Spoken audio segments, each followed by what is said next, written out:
you come to me and ask me for something, but you do it without respect. You all probably know the line of Don Corleone from the movie The Godfather. Everyone knows the mafia entourage, guys in double-breasted suits with scarves, wearing hats, Tommy, gun in hand, some beauty next to them, whiskey, and all this dashing crowd shoots at each other, participates in show business in some other way, and that's the mafia. Today, we're going to talk about the mafia. It's not an operatic structure. It's real things. It's very serious people. These are organizations that have evolved over 2 centuries, and all this talk about conspiracy theories, about world government, by and large. Everything I'm going to tell you today fully correlates with the activities of criminal gangs. So, mafia.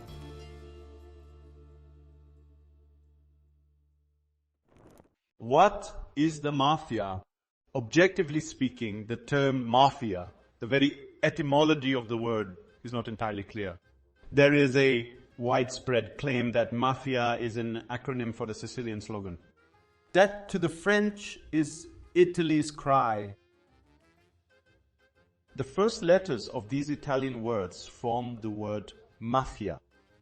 Sicily has been under the rule of very different states for a long time, almost 2 centuries. It was constantly trying to gain its independence. And in Sicily, units formed that could be called national resistance, partisans, national defense. But in fact, such semi-criminal in general, groups of tough Sicilian guys who had their structure, who had their leaders, and who were in general resisting the French, who had their leaders, and who were in general resisting the French who occupied Sicily at that time.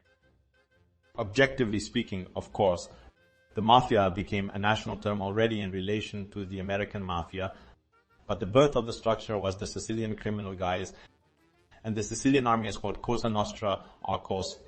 That is still the name of this organization. It translates as our thing.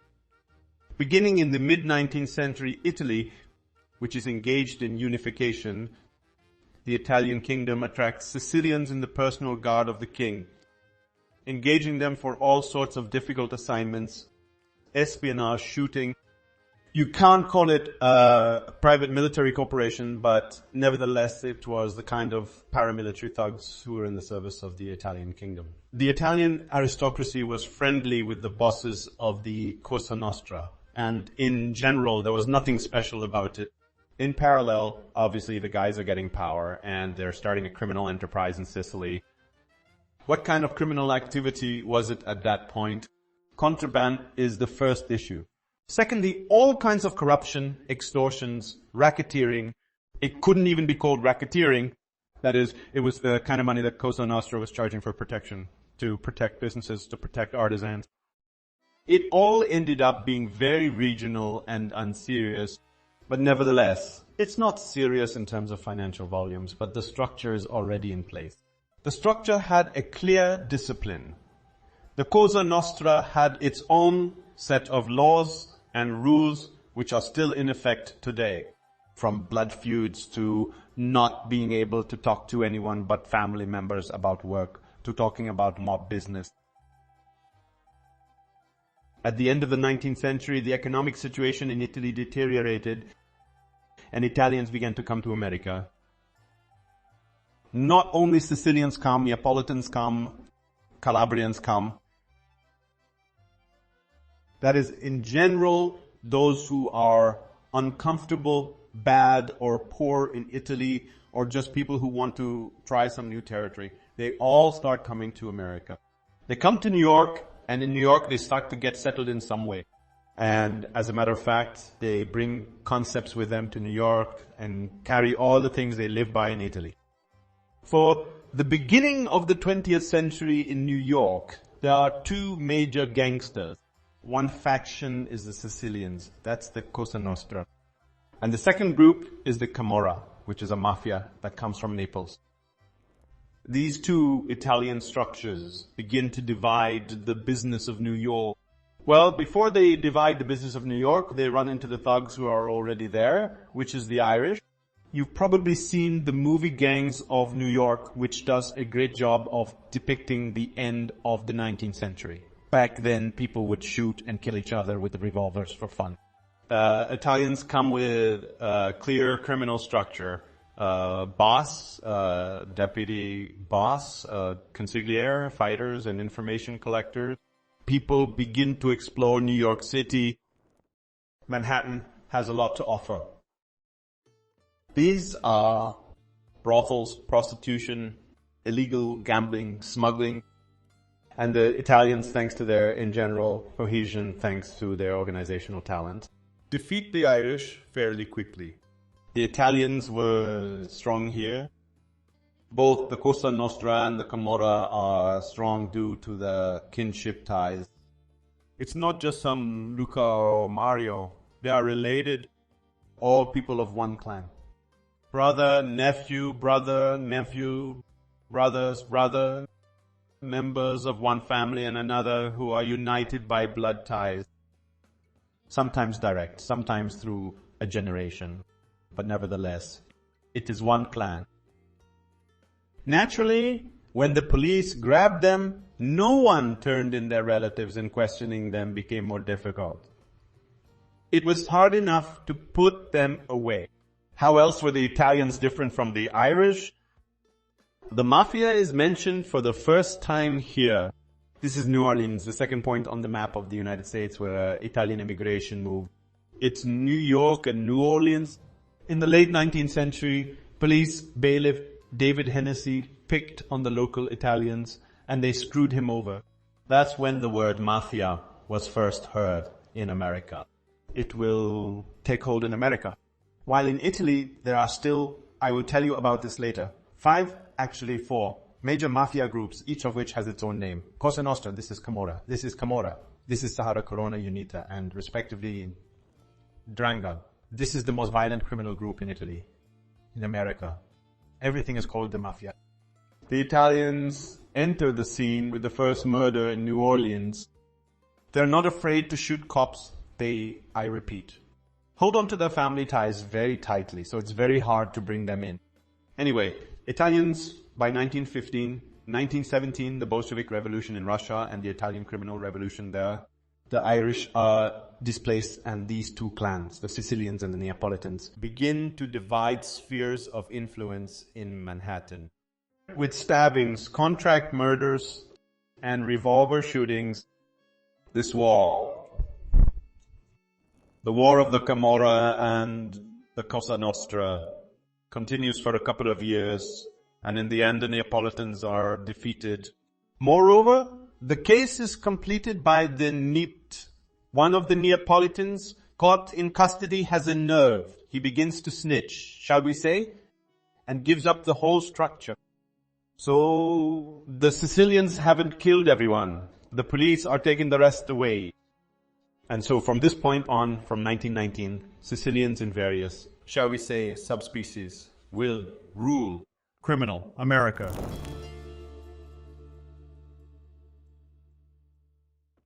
We will bounce between America and Italy all the time during this issue because the ties are unbreakable. One part of Italians left to emigrate and unwind, as they call it, in America. The other part stayed in their historic homeland. There will be a constant exchange. Fighters will come from Italy, and American mobsters will flee from America to Europe. This will go on for many decades, so we will be constantly moving between these countries. So in New York, the Sicilians and Cosa Nostra won. In Europe, in the 20s, Italy is already united and Benito Mussolini's fascist regime comes to power. Mussolini is very popular. He is on a wild rise. He has consolidated the country. The fascist ideology has won, and he is, in general, the leader of the nation. But there is a difference, and that difference is the Sicilians' version of events claims that Benito Mussolini visited Sicily in the early 20s and was concerned about his own security. The local Sicilian boss asked him why he needed guards. "You are my guest and I will protect you." Mussolini smiled and said, "Yes, of course, that's very nice." Then when he went back to Milan, he said the mafia must be destroyed. They take on the state's functions, violence. And Mussolini declares war on the mafia. And as a matter of fact, at the beginning, from the early to mid-20s, the Sicilian Cosa Nostra Mafia suffers enormous losses. They are put away. Fascists don't stand up to anyone, so there can't be any adversarial processes with lawyers. Everyone goes to jail. And the mafiosi are caught rather harshly. They take the family as hostages. The family at some point gives away the place where a member of the mafia is hiding, and then they arrest him. By the mid-20s, Sicilians had suffered quite a tangible loss, and some of them had left for the United States. The Cosa Nostra will avenge Mussolini during World War. But while there's no war yet, it's still the 20s and we're moving back to the United States of America. There is a thing going on in the United States of America that has made the mafia the mafia. In other words, unspeakably enriched. In America, Prohibition is enacted for a decade from the 1920s to the 1930s. The goal is good. To stop people from drinking alcohol, let's ban it completely. In fact, not to get into the long economic calculations, I'll tell you this. New York State was 95 non-compliant. California was 83. Three's non-compliant. What does that mean? People kept drinking. If there's no official alcohol, they buy it in underground bars. All these underground bars are thriving. Canadian whiskey, alcohol, even Russian vodka are imported illegally into the country by bootleggers. That is, everything that burns, all by illegal trails across the Great Lakes, across the sea, across the land border with Canada, all brought into the United States of America and distributed among underground casinos, among a network of betting shops. America continues to drink. The mafia controls the whole thing. At this point, absolutely legendary people take the stage. This is Lucky Luciano. This is Dutch Schultz. This is Meyer Lansky, and this, of course, is Al Capone. Al Capone is a man from the Chicago Syndicate. He's probably the most famous gangster, but he's certainly not the coolest. It's just that at one time Al Capone was picked up by the media. He was dapper. He liked to give interviews, and in fact, he became a hero. First of the yellow press, and then later, after his death, Al Capone became the hero of numerous films, TV series. And this is such a very recognizable image. Here's Al Capone, the man in the hat, the head of the entire American mafia. That was not the case. Al Capone grew up off the street, and he became a very important man in the Chicago Syndicate. Chicago is pretty close to the Canadian border. It's just across the lake. Whiskey flows out of Canada, and the Capone boys are putting it on stream. What's not so much new, but how did Al Capone modernize the mafia? He started bribing police officers. Everyone was corrupt. The police chief, deputy police chief, prosecutors, judges, lawyers. Money was paid to everyone. And if you want to watch the closest thing to reality, which is called The Untouchables, Kevin Costner plays the title role. That's how the FBI's Special Brigade in Chicago was set up. So why is it called The Untouchables? Because they started recruiting people who weren't connected to Chicago or plagued by corruption schemes. After that, they succeeded in taxing Capone. And Capone ended up in jail. Of course, not for contract murders, which he did. Al Capone was imprisoned for tax evasion. Generally, it's favorite story of American justice because failing to pay taxes is a variation of 5 to 25 years, depending on the amount. In the end, Al Capone was imprisoned and died.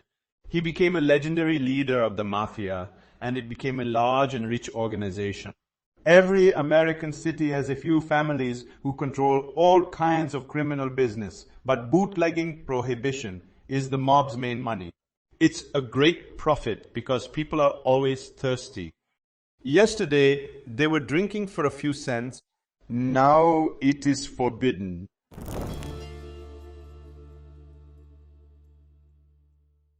At this point, the mafia earns really big buck on alcohol, which it needs to put somewhere. And the first contradictions in the American mafia structure begin at the same moment. The guys from the Jewish neighborhoods come on stage. First of all, there's Meyer Lansky, who I'll come back to in the middle of our program, and who is actually, in my mind, the toughest mobster in America. There's Dutch Schultz and there's Bugsy Siegel. 3 guys from the Jewish quarter, 3 people from New York, bring a whole different vibe to the mafia, as they say now. They're starting to build an accountancy because it's not enough to make money. It's not enough to hide it. You have to invest it somewhere and you have to learn how to launder it. So far, it's not as significant because the American tax system is not as perfect as it will be. I'm not talking about legislation when I say the tax system. I'm talking about how people are prosecuted for not paying taxes, how tax police detect criminal schemes. The mafia has a lot of black money and it's starting to invest it. And begins the main story of the early 20th century. Sicilian clans work the way their ancestors did. You can only work with relatives. If not with relatives, then with Italians. No Jewish accountants, no Latin bouncers. You can't have any of that. You can only work with Italians. And of course, at some point, all of this began to be canned because the Jewish mafia began to emerge quite strongly. They're smart with taxes and money. But these old criminal bosses don't allow us to cooperate with them or take them. It's forbidden to take them into the family. They won't let us do business together. All these old mafia leaders, called mustached Pete's by the young mafiosi among themselves, got everyone sick of them at some point because they're sitting there like in the 19th century trying to run the criminal business.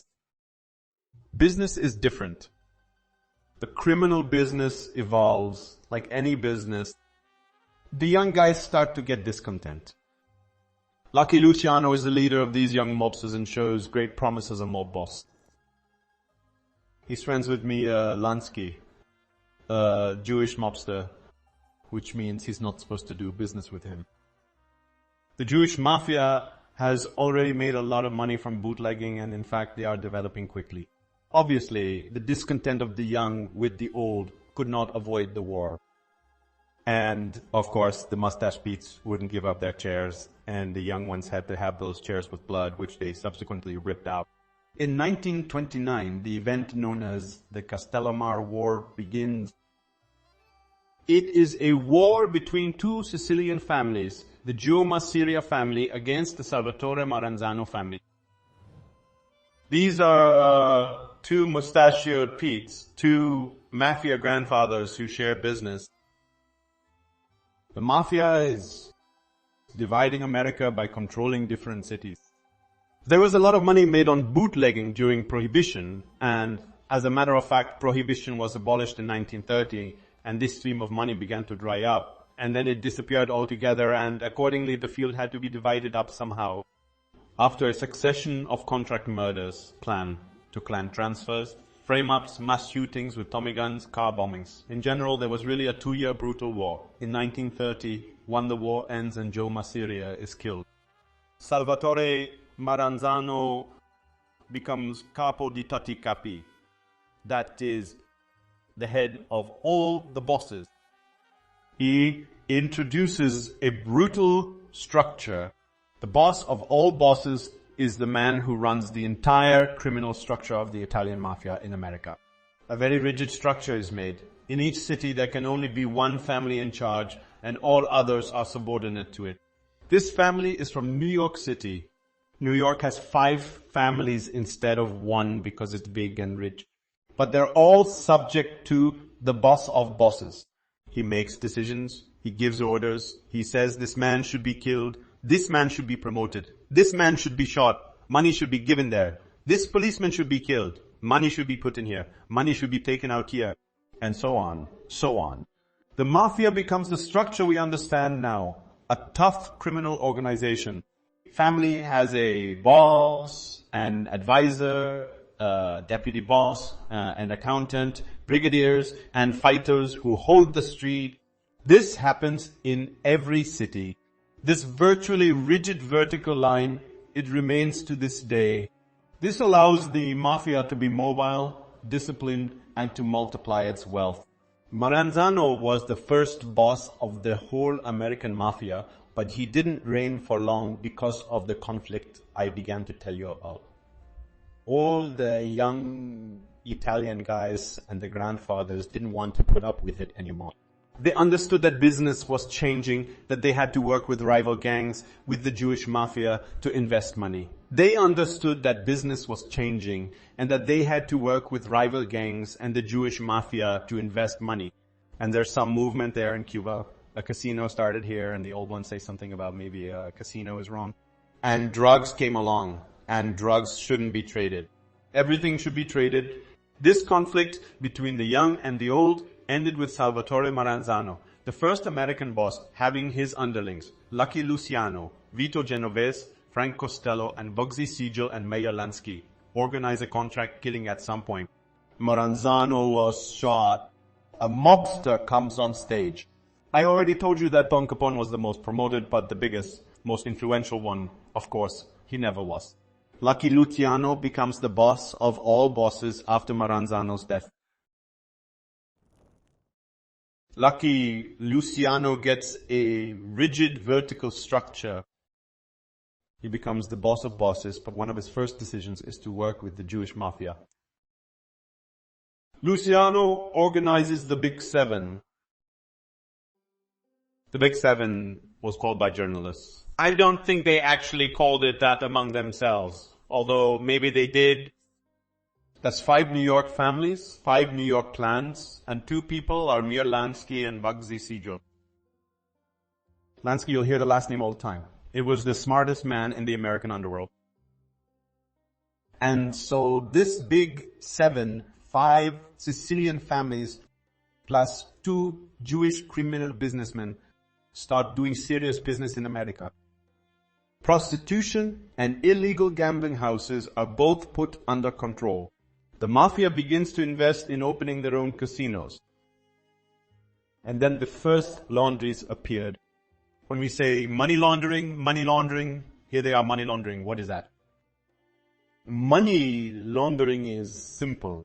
You have a lot of black income that you collect illegally. You collect them from all the illegal deals, but you need to buy some houses, cars, you need to have some serious business.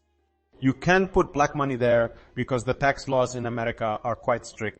The money needs to be laundered. How do you cleanse money? The money is laundered only in high traffic areas. Where's the traffic? In restaurants, bars, and laundromats. People come there, they pay cash, and you don't know how many shirts they actually bring you to wash a day, say 100 or 500. And it is clear that the structure worked very simply. You have a network of bars, a network of pizzerias, you have a network of laundromats where you declare huge revenues, that there is a huge bit of customers. In fact, there are not so many customers. You bring in all the black money supposedly received from the restaurant guests and declare it as your revenue. You have clean money here. This scheme was invented by Meyer Lansky. This scheme is still in effect around the world today. When we use the term mob laundry, that's how it really works. Indeed, the first laundromats were laundromats.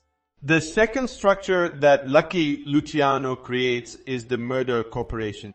Murder Inc., as it is called by New York journalists. Albert Anastasia leads it. They did contract murders. The mafia is becoming more industrialized, as it were. It doesn't happen the way it did in the 19th century. You have to kill some Paolo, so to speak. Who will kill Paolo? Yeah, let's take Berta. He's a good shot. We have an organization that deals with contract killings. They think carefully. They choose their escape routes. They make up alibis in case the cops catch them, and so on and so forth. Contract murders are becoming more common, and they are becoming a craft. Someone is in charge of prostitution. Someone is in charge of illegal betting. And now there is someone in charge of killing. That is, Lucky Luciano had everything in place in this regard. He really began to build a rigid corporate structure out of the Sicilian Mafia and the American Mafia. By 1935, the American Mafia has a rigid structure with the top leaders as follows. Lucky Luciano is the boss of the bosses. Vito Genovese is his deputy, the vice boss, so to speak.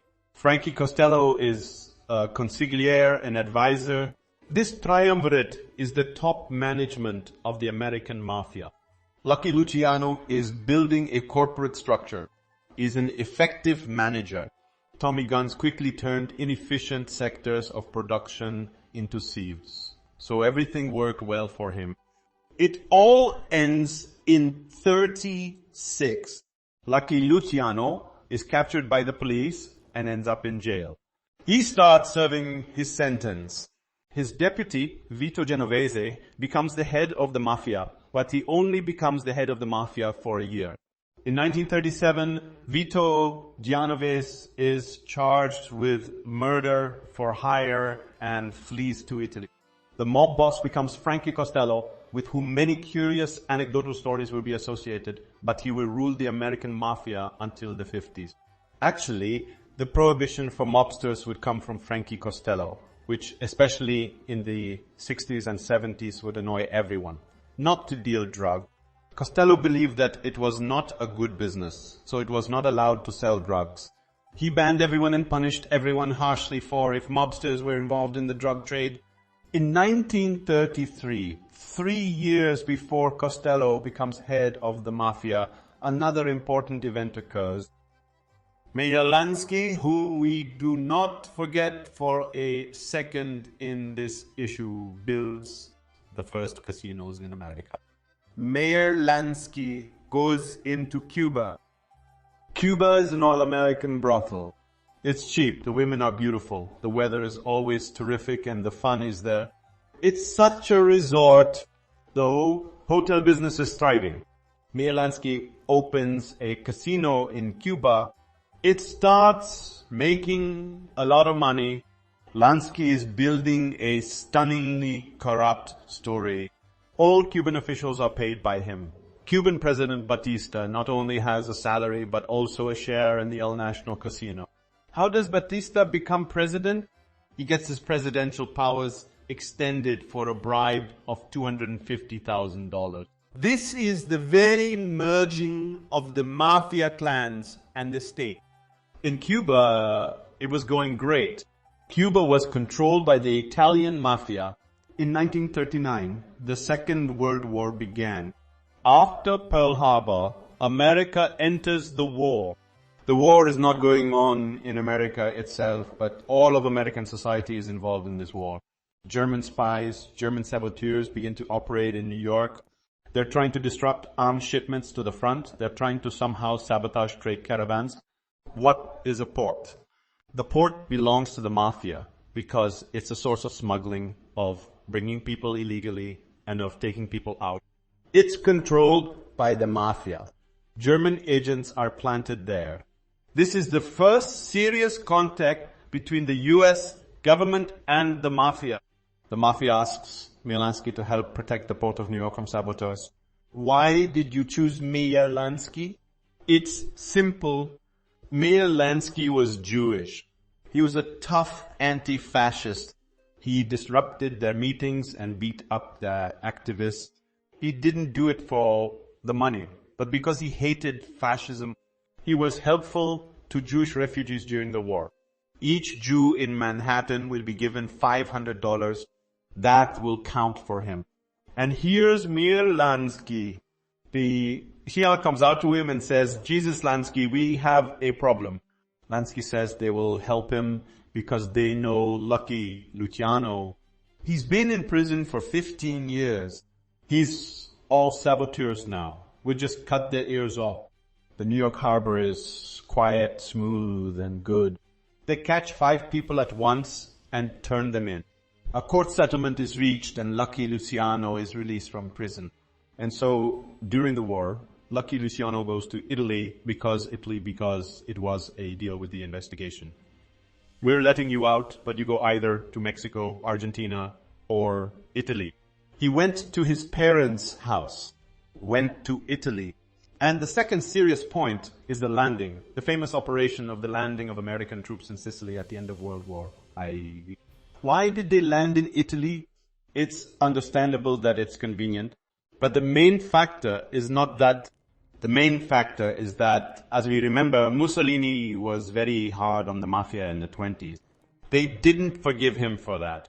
And the Sicilians, the Cosa Nostra, they were the guys who opened, as they say, the gate to Italy, told us where to land, how to set up supplies, where the bays were. Lucky Luciano, who organized all of this, of course, hated Mussolini's Cosa Nostra, just like Mussolini. This is the second time the mafia has helped the American government. A small digression must be made here, because 2 people are in exile at this point, are Lucky Luciano and his former deputy, Vito Genovese. Vito Genovese is Sicilian, too. He works with Mussolini. Mussolini gives him an allowance, $200,000. He builds him all sorts of different businesses, illegal drug supplies, something else. One person from the mafia works against Mussolini, while the second person works for him. When we say that mobsters also have honor and conscience, they never violate the criminal word. This is all nonsense, of course. It's good where it's profitable. Lucky Luciano helped the Americans with the Nang in Sicily, and Vito Genovese helped Mussolini so they could make some money. What happens next is an interesting story. The war is over, and Mussolini has already been hung upside down. The trial begins. Vito Genovese is being tried as a fascist criminal, an accomplice to the regime.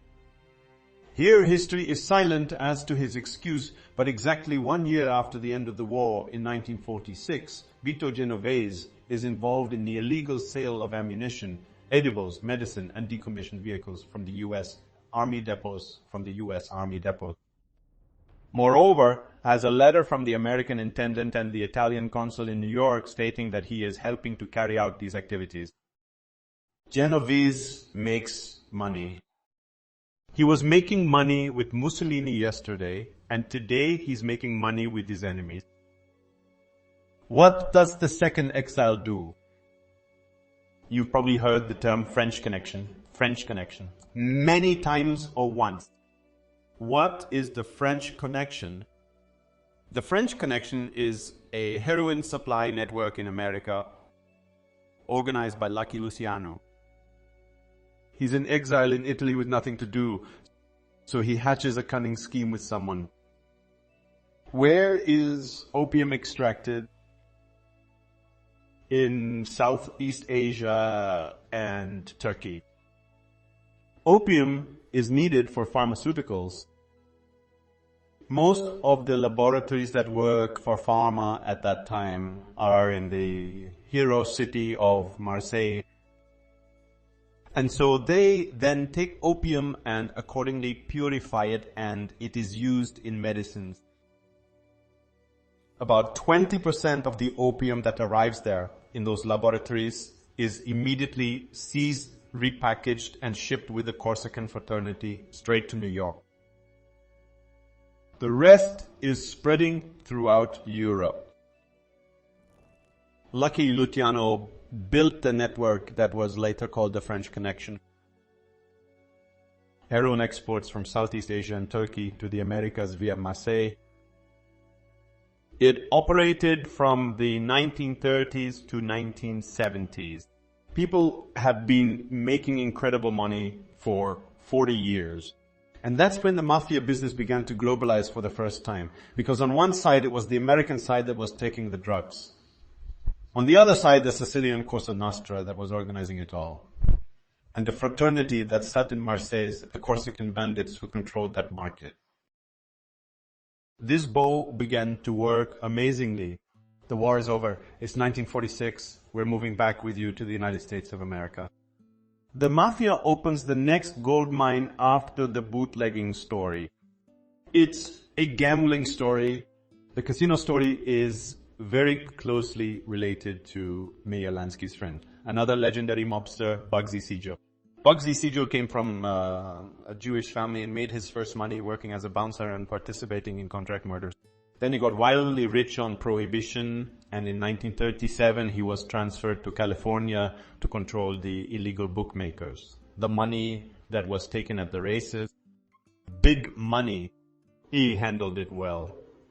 He displaced one telegraph company in favor of a second one, which was controlled by the Mafia, since all information about the stock exchange and the races was transmitted by telegraph.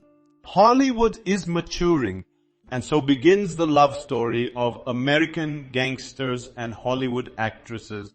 Bugsy Siegel was the first in this story. He was absolutely fascinated by movies. He loved going to premieres. He had a huge number of mistresses, and in fact, Virginia Hill, an American actress, was Bugsy Siegel's mistress, and the first casino in Las Vegas would be named Flamingo after her. Anyway, after the bookies, Bugsy Siegel legendarily drove through Las Vegas and thought it would be a good idea to do an American Monte Carlo here. He went to see his friend Meyer Lansky and said, "It would be nice to see you making money at the El Nacional Casino in Havana. Why don't we do the same in America?" Lansky negotiated with the Italians, and Bugsy Siegel was given the money. The first casino, called Flamingo, opened in 1945. That was the nickname Virginia Hill had.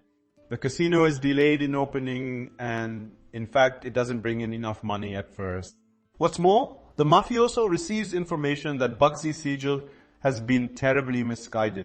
He was handing out fake contracts to his relatives and ratting out money from the Mafia.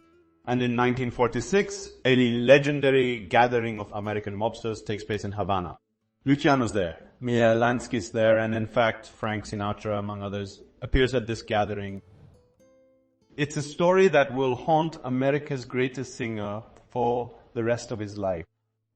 He was in Havana a couple of times, and after that he was photographed with practically all the bosses of the American Mafia. He asked what to do. "My friends invite me to corporate events. Why would I say no to them?" He was caught, or almost caught, with a suitcase of cash. He was carrying $1 million from New York to California. He had his own casino, which the Gambino clan later turned out to be a shareholder of. That is, Sinatra was quite in league with the American Mafia, but we love him, as they say. Not for that. In 1946, Bugsy Siegel receives a death sentence at a mob meeting in Havana.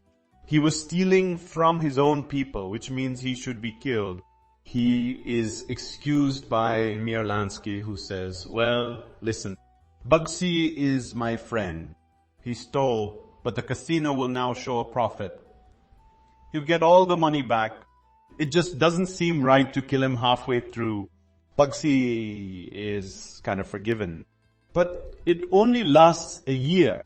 A year later, when the casino was already beginning to make a huge profit, he was shot dead on the veranda of his own house. All the casinos and assets will be instantly rewritten to the American Mafia. And so the Mafia played, of course, a completely unbelievable role in the formation of Las Vegas. They invested in the first casinos and started making incredible profits. The Mafia is having its heyday. They own the entire gaming industry in America. One side in Las Vegas and the other side in Cuba. Lucky Luciano in Italy. Vito Genovese still in Italy. Costello is the undisputed boss of the American Mafia. There are two, one might say amusing, or one might say such, stories associated with him, which were the points of his downfall. You probably heard the movie Analyze This, where Mobster sees a psychoanalyst. Or The Sopranos, beginning where the boss comes to analyst. This is the story of Frankie Costello, who, at the pinnacle of his power in his 50s, begins to experience panic attacks, stress, and loss of consciousness. He begins to see a psychiatrist and psychoanalyst And the psychoanalyst at one point said to his journalist friend, "You know who comes to see me? Frankie Costello." It all appears in the press instantly. Frankie Costello breaks off his relationship with the psychoanalyst. I wonder why he wasn't gutted, but he wasn't. In the mafia, the first such rumors appeared that our boss has lost his mind. How can a normal Italian man go to a psychoanalyst? Or is he what? An actor from Hollywood? Could he be a woman? How is that possible? They make fun of him, and it hurts his reputation. And then Vito Genovese, who was the boss before him, returns from Italy before he was exiled. And now he generally wants his throne back, but already Frankie Costello won't give it to him. And Genovese begins to weave intrigues against him, against Costello. And Costello basically does harakiri. The 1950s were the heyday of more than just the mafia. This is the wild economic boom in America, and this is the heyday of American television. In American television, the format of the show dictates everything. The first shows appear. The talk about the mafia controlling everything here had migrated from the tabloids to the US Senate. And so senators and congressmen initiate an investigation against the mafia. The FBI catches a few dozen mobsters, some testify, some don't, but it all gets called the Fover listeners after the man who started this whole process. And the show is transferred to television. Every day, all of America watches as dealers, pimps, petty mafia bosses appear before judges to testify. The bigger guys have their own lawyers who say they don't have to testify against themselves because no one has been charged yet. But only mafia boss Frankie Costello doesn't listen to his lawyers. The man so loved show business, beautiful costumes, front pages of newspapers. He was flattered by the attention and came to these hearings to prove that he was an honest businessman, not the boss of bosses. And it turned into a laughingstock because some questions he would walk away from, some questions he would say, I don't remember. It was all live. Can you imagine? Our guy has gone completely insane, the serious guys say. He first went to a psychoanalyst and then he went on television. He's arguing with the judges and lawyers on the air. It's all humiliating because serious people don't go on TV or the radio. You can't live that way. We can't live that way. It's not right. Anyway, it ended in a fiasco for him, and at that moment Vito Genovese returned from Italy, who began to weave intrigue. Some of the American families, some of the Italian families, and some of the American mafia families reached out to him. He said that everything would stay the same under him as it was under Frankie Costello. I'm not an idiot. I'm not going to see a psychoanalyst or go on TV. Anyway, at some point he organizes an assassination attempt on Frankie Costello. Costello is saved by turning his head toward the killer at the moment of the shot, and the bullet hits him in the chin. After he survives, he steps aside and Vito Genovese becomes the boss of the bosses. He becomes the absolute ruler. The entire American mafia is subordinate to him. The American mafia is already segmented. There are 5 families in New York, 5 clans. They, in general, are each trying to be responsible for their own. In California, it's different. In Chicago, it's a third. There's the family in Philadelphia and the family in Boston. There are also Canadian businessmen, mafiosi starting to control their port. So everything comes into motion. That archaic and that rigid hierarchy that was under Frankie Costello is gone. Vito Genovese is trying to bring it back, being a vain man too. Well, what can I say? Vanity accompanies mafia all the way. The story about dapper suits, expensive cars, posing for the paparazzi. All this will accompany the Italian-American mafia until the end of our days. And in fact, it continues even now, more or less. And so Vito Genovese, he wants to revive the former hierarchy. And he calls all the families, the heads of all the families on the ranch for what is called the Appalachian Conference for everybody to come recognize him already as the boss of the bosses. He has declared to everybody, therefore, the goodness of his opinions. He somehow made it official by declaring his ascension to the throne. This is 1957. The Appalachian Conference ends in a fiasco because at some point an ordinary policeman sees cars with New York license plates, Chicago license plates, California license plates coming into these Appalachian mountains for some reason. All the hotels and motels were rented for the weekend. Some tough guys are coming. And he naturally writes a report to his supervisor who informs the FBI. And when all these families come to the reunion, they start getting caught. Special agents and units arrive, and the conference ends in a fiasco for Vito Genovese. Eventually, he ends up in jail, and here begins a story of a very different kind. The Gambino clan comes on the scene in America, who will rule the mafia world until the early 80s, periodically going to war with different families. But somehow or other, we will come back to the Gambinos. Let's jump back to Italy for now. The 60s in Italy. I already told you about the French connection system. The Sicilians were involved in heroin, which became a stumbling block and caused the First Mafia War in Palermo. This is a war of the Sicilian clans against each other. The war is incredibly brutal, with hostage taking, with car bombings, with families being slaughtered. Within 2 years, about 500 bodies on both sides, and eventually, when the police intervene and mass arrests begin, 1,500 people in Sicily have been detained over 2 years. It's a tough war. Not such a hard hit, really. About 1,500 were arrested. They arrested the rank and file fighters and their brigadiers. Bosses were rarely imprisoned at that point, but nevertheless, this is the first consolidation war.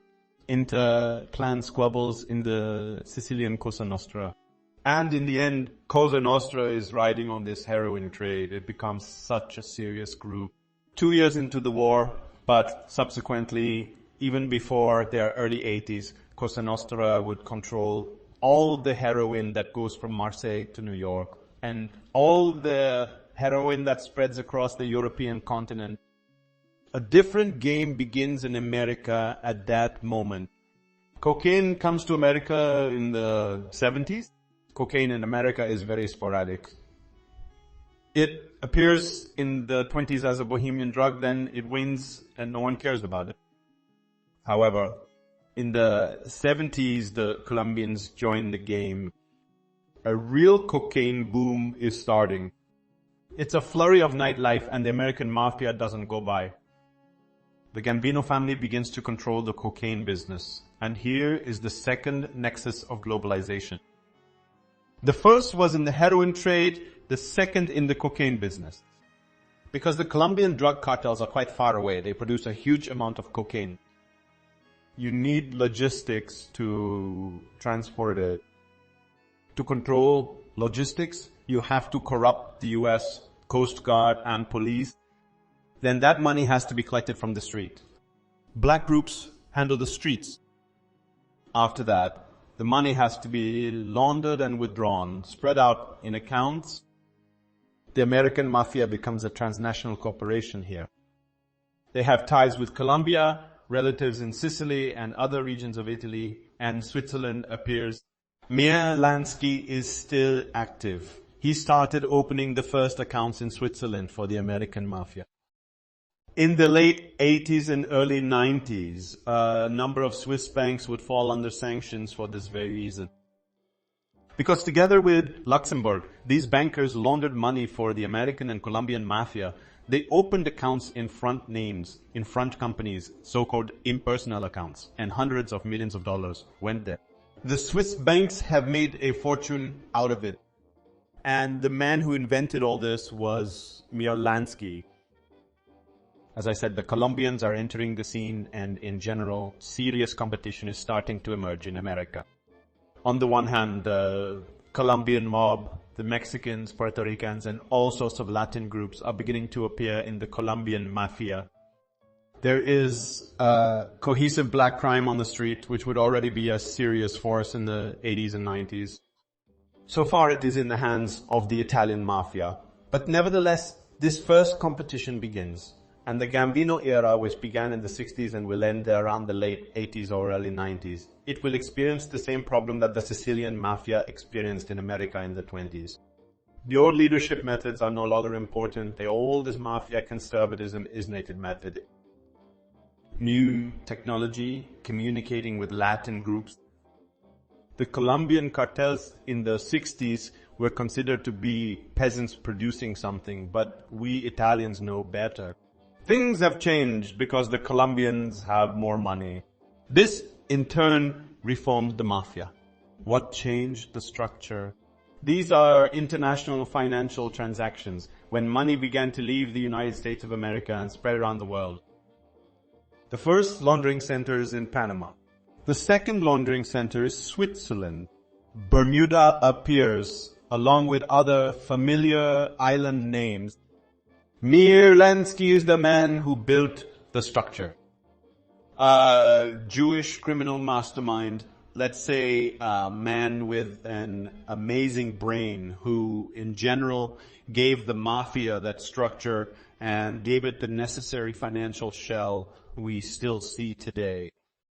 Let's talk more about Meyer. His real surname was Lansky. He was born in Belarus, although he told everyone he was in Poland. He grew up on the street in New York City and met Lucky Luciano there. Their friendship was great. So Lucky Luciano came to Meyer Lansky and said, "Listen, Jew, you owe me $10 a week." He said, "Are you out of your mind?" Lucky Luciano made some anti-Semitic remarks and, along with his brother Meyer Lansky, beat him up and took his money. It's been a week. Lansky ambushed Lucky Luciano, hit him over the head with a rock, cleaned out everything he had on him, and said, "If you ever call me a cake again, I'll just cut your tongue out. You think only Italians can swing knives?" The guys have become friends since then. This connection worked for many years. Lucky Luciano was in charge of the business by force, and Meyer Lansky solved the issues. He played a big role in the formation of the bootlegging business. He went to Cuba in 1937 and opened the first casinos there. Batista's appointment as head of Cuba for $250,000 was carried out by him. In Las Vegas, he got involved with Bugsy Siegel to open the first casinos. When Fidel Castro came to power in 1959, he took everything away from the mafia. And this is kind of a funny moment. A Jewish man in a tie and came and said, "Taking everything from the fraternity is wrong. We'll shoot at you." And there was some tough talk there, and everybody thought Lansky was crazy for going there, but he left Cuba alive. Nothing could be saved. Everything was requisitioned by the revolutionaries. The Cubans kept the money. The second point in which Meyer Lansky manifested himself was in helping the American government to fight German saboteurs and to land in Sicily. And the third point is helping the Jews during the war. He donated personal money to house Jewish refugees who had fled from Nazi Germany in New York City. This will play an important role in a few years when Meyer Lansky is first accused of having ties to the mafia. First charged with tax evasion, involvement in contract murders, and illegal gambling. He flees to Israel. He has a long-term Israeli visa and will go to Israel. And when they try to smoke him out, Golda Meir, the Prime Minister of Israel, will tell the FBI, "Wait, Meyer Lansky, who's that?" "No, we don't know such a person." Meyer Lansky is a philanthropist who helped the Jewish people a lot. He wears a kippah all the time and visits the synagogue. He helped us a lot with his arms just now when the Arabs attacked us. "No, that's our friend. We won't give him out to you." Meyer Lansky has been in Israel for 2 years. You understand what level the man was brushed off at? Lansky was really a religious guy. His passion for casinos is related to his religion.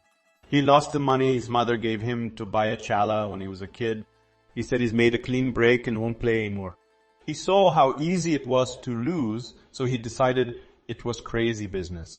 And in general, started investing money in the gambling industry. Meyer Lansky has been in Israel for 2 years. He is eventually extradited to the United States. The process takes 6 years. Lansky was acquitted as a result of the trial. This is a unique story. That is, the man on whom the whole group was tied, on whom all the money was tied, he avoids justice. He was acquitted in 1976. Meyer Lansky lives to an advanced age. He is believed to have had $300 million in accounts that were held in shell accounts. After his death, only 57,000 were found in his account. He lived modestly as a retiree, but was rumored to live in fashionable mansions, including a penthouse at the Waldorf Astoria. But he still walked his dog all the time. He did not luxuriate, unlike Italian mafiosi. He was the smartest man and the most enterprising businessman. He made the mafia the structure we now know. The history of the mafia in America would be incomplete without the story of the union movement. Every time you watch a show about the American mafia, there's bound to be a construction workers union, a truckers union, or some other union at some point. The workers here were probably oppressed by the mafia, and the mafia took all their money. This is both true and false. The trade union movement of America and the mafia were necessary to each other. What was their cooperation like? Unions have a lot of people in their possession. For example, take the truckers union. What is his power? First, he can organize strikes if corporations don't pay truckers enough. For example, let's have an all-American strike now. How did corporations combat this? They bribed the strikebreakers who continued to carry cargo. The unions could have negotiated with the replacement workers. Hey Jim, we're all on strike here. Why don't you go on strike too? You can't negotiate with everyone. The corporation has already bought someone. That's why there are mobsters you can come to and say, you know, this Jim guy, he drove out while we're all on strike here. Can I, as a brother, slash his tires or beat them with baseball bats? The Italians said, of course, you can. In return, they also asked for some non-essential services to be cut. For example, guys, there's a contract to distribute transportation. You write it off to our organization in Oklahoma, won't you? We helped you, didn't we? And that's how it lived. It was a lot of money to manage. Union leaders managed them. They invested it in mafia projects and semi-legal schemes, making a lot of money. The mafia helped union bosses become politicians and unite no longer. For example, one industry of truckers, but truckers plus logistics workers, plus airline service and railroad workers. That's the kind of union conglomerates they tried to form.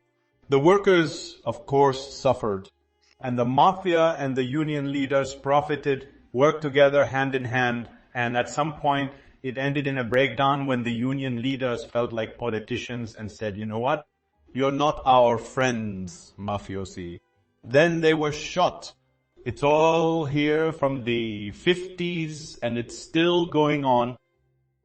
In Italy, the mafia prospered in the 1980s. This is the triumph of the mafia, when almost everything is corrupted with the money of criminal gangs, oil concerns, from any to some big railroad corporations. All the ministers, policemen, and prosecutors are in the mafia's pocket. Everything. The mafia usually does whatever it wants.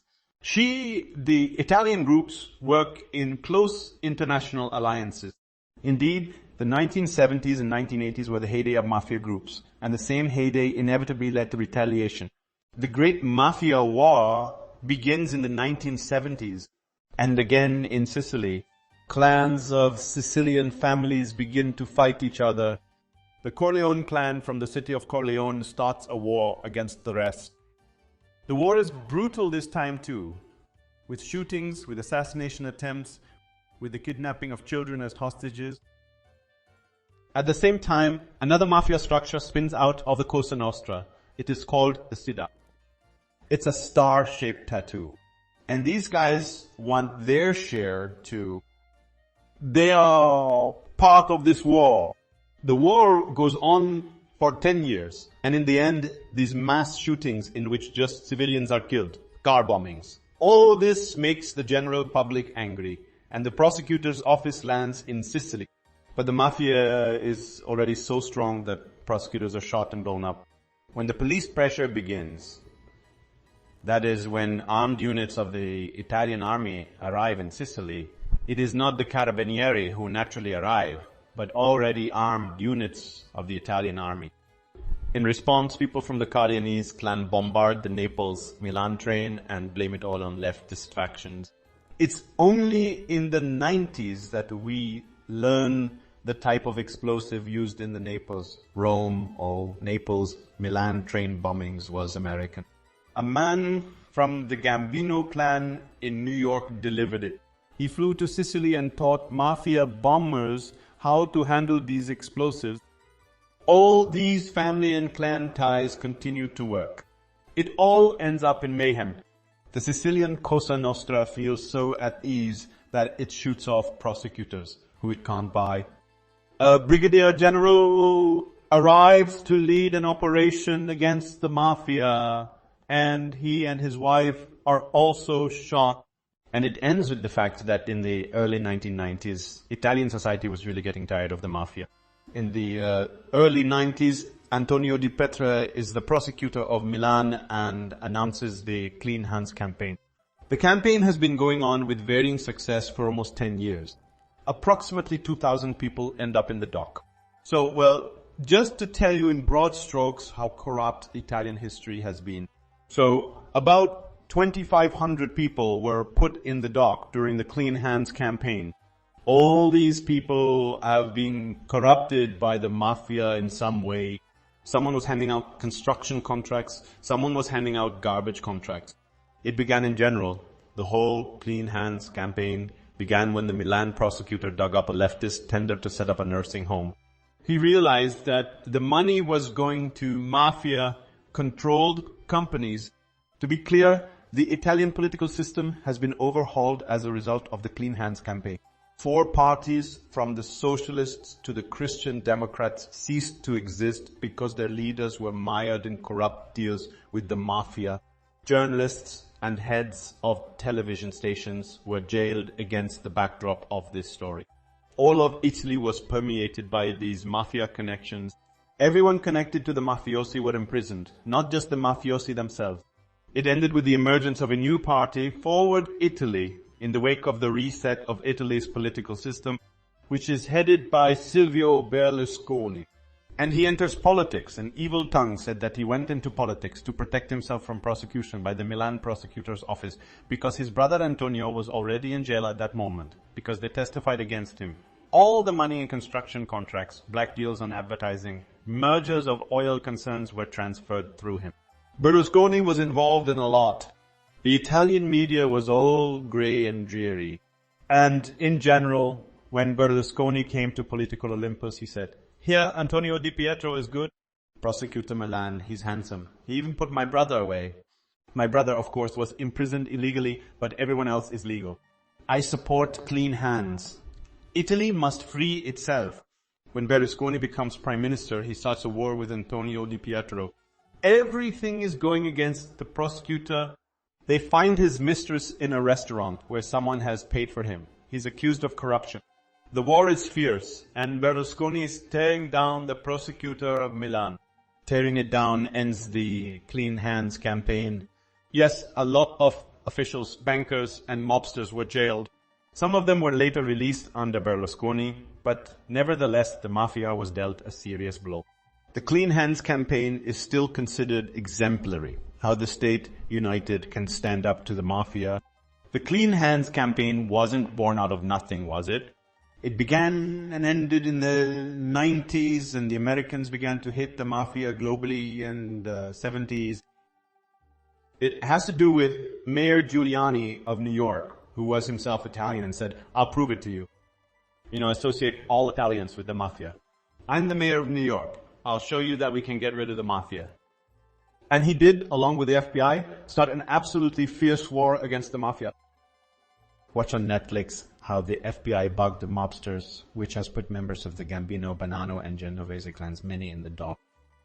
It all happened because Americans passed a new act. The act is called the RICO Act. It still exists. It can be used to link one crime into an entire criminal network. What was it like before? They caught a guy on the street. He's a bouncer who shot somebody. He's going to jail for 10 years. Now a whole network can be built from him thanks to the new legislation and prove that he was not a murderer, not just a murderer, but an executor of orders, and pull a mob boss up through the 10th knee on the basis of connections. This law allowed Giuliani and the FBI to begin crushing the mafia. John Gotti was the boss of the American mafia bosses.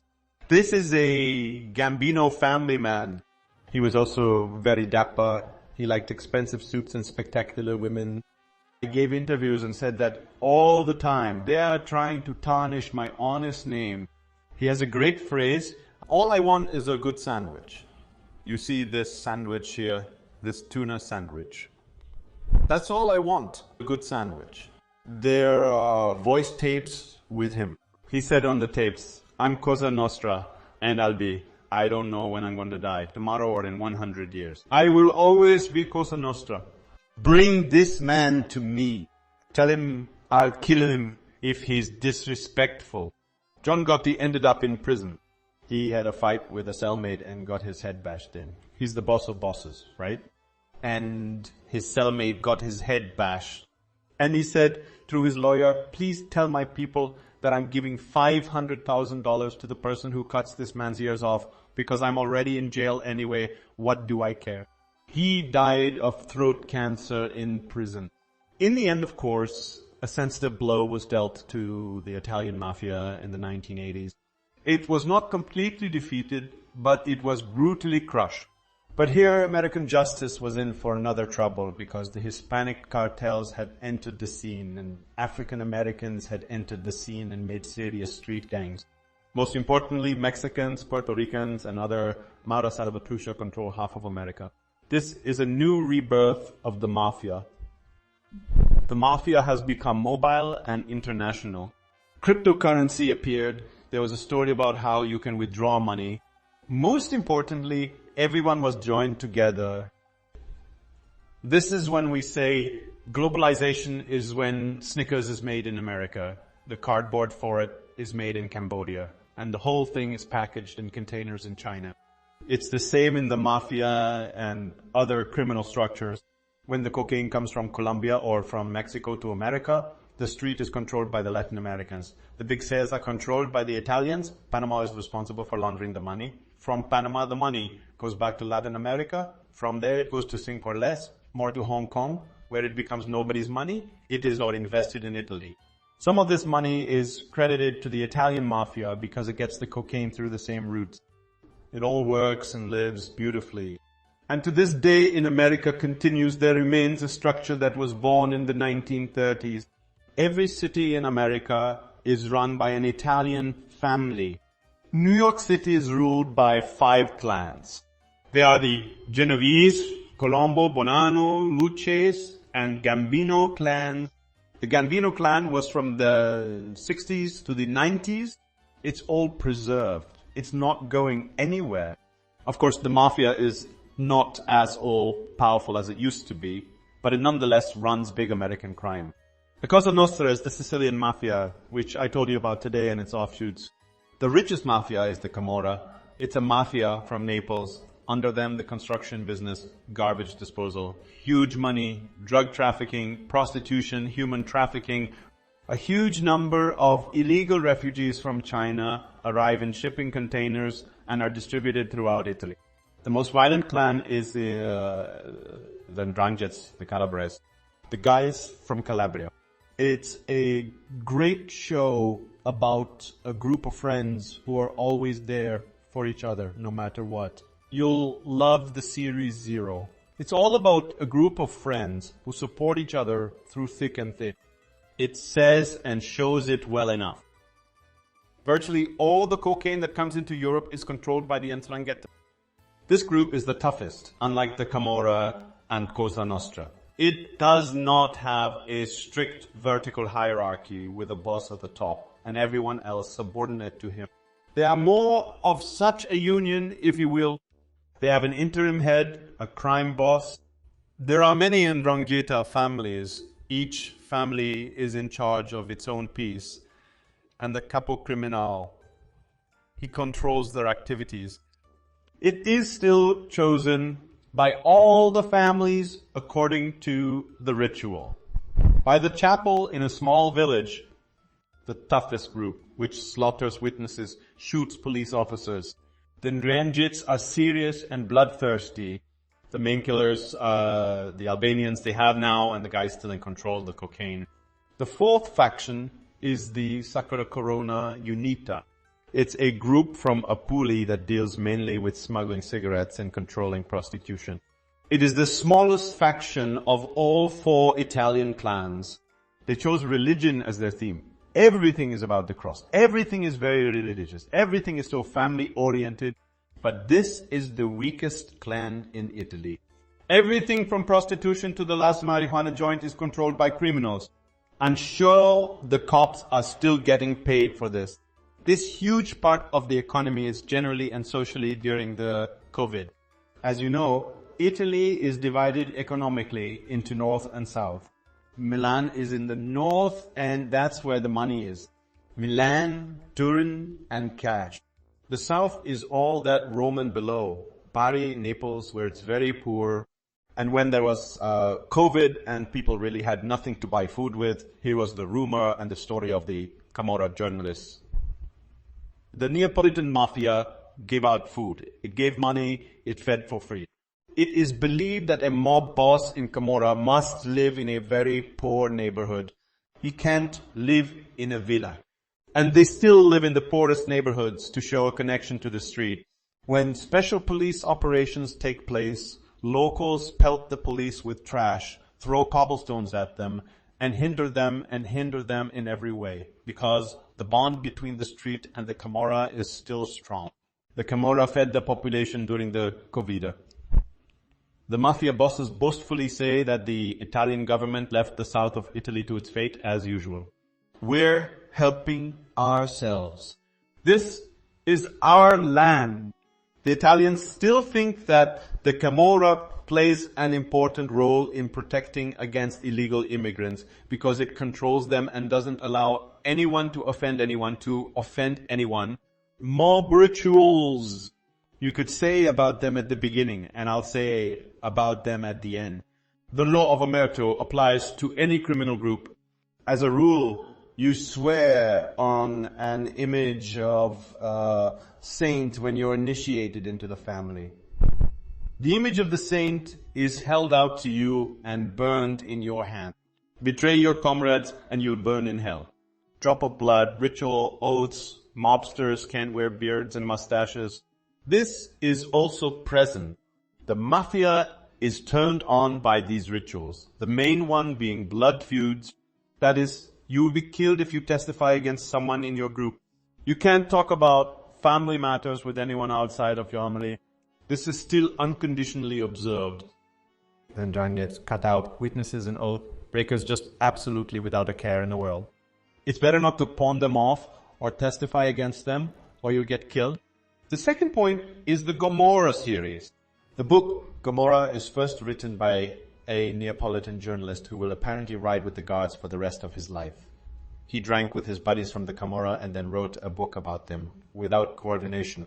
He was at the Cannes Film Festival with 3 federal agents when they presented the film Gamorra. At the end, you know what I want to say. There was a funny Soviet movie, a comedy called Adventures of Italians in Russia. And there was this funny Italian mafioso, Rosario Agro, shouting all sorts of nonsense. Nobody's ever gotten away from Rosario Agro. Someone was walking away from him at that moment. That's kind of fun. But he also said mafia is immortal. And really, look at it. Many laws have been passed in all countries. In America, in Europe, in Italy, but the mafia still exists. It doesn't only exist in Italy and America. Criminal gangs are responsible for criminal activity in Australia. These are the guys from Nanita. These are the 4 families that were sent to Australia. These are the 4 families that were sent to Australia. What else do they do there besides drugs? It's a long way to get cocaine there because it's a bulk product. They take Chinese amphetamine and other chemicals there. What else is there? A big picking of fruits are sold in the markets. You have to pay for being able to work there. To whom? To Italian mafia. This exists in Australia. Italians are also in this business in Canada. The Rackets are active in England too, and there are its representatives there too. In the 90s, Slavic groups from the Estonian, Russian, Ukrainian came over. They also work with the mafia. There are 2 other serious organizations that I haven't told you about today because time is short. The Japanese Yakuza and the Chinese Triad. These are serious cartels tied to the Italian and American mafias. The Mexican cartels are the most important and violent force in that part of the world. It's all connected. All these people meet each other. When we talk about the world government, half the decisions on logistics are made by these guys because they own some of the companies through third-party frontmen. But take drugs, for example, because every week we read they got 300, 120 kilograms, a ton of cocaine. How's that sound? It's not all in people's stomachs, is it? They say America's Drug Enforcement Department is the toughest agency. What about the 120 tons a month that come to America? So either the structure is not rigid or it's in the cut. It all works, and I think it will work until the end of our days. Since the state does not want to share the function of violence, it can rent it out indefinitely, meaning the mafia will always exist. That's it. Thanks for watching. Respect me and give me likes.